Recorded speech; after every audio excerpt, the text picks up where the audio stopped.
Good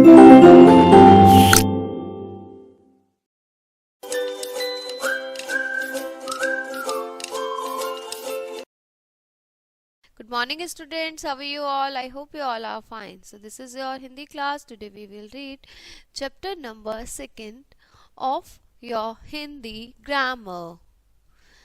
भाषा के विभिन्न रूप। अब हम देखेंगे बेटा इसमें हम भाषा के विभिन्न रूप कौन कौन से होते हैं। भाषा के दो रूप होते हैं, एक मौखिक और एक लिखित। आपने पिछले पार्ट में हमने पढ़ा था कि एक दूसरे की बात समझने के लिए भाषा का प्रयोग करते हैं। अब हम एक दूसरे की बात समझने के तरीके समझते हैं कि किस तरीके से हम एक दूसरे की बात समझेंगे। आप इस डायग्राम में चित्र में देख रहे हैं कि एक अध्यापिका लिख रही है और विद्यार्थी उसे पढ़ रहे हैं, तो ये भाषा का लिखित रूप है। भाषा के इस रूप को लिखने वाला रूप भी कहते हैं। बेटा जो लिखकर अपनी बात दूसरों को समझाते हैं उसे लिखने वाला रूप कहते हैं।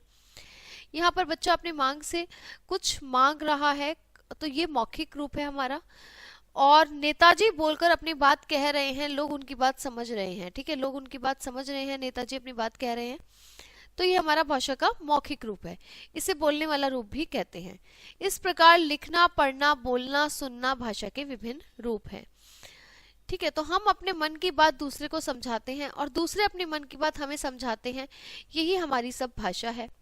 भाषा से हम मन की बात एक दूसरे तक पहुंचाते हैं। बोलना सुनना भाषा के मौखिक रूप है और लिखना और पढ़ना भाषा के लिखित रूप है।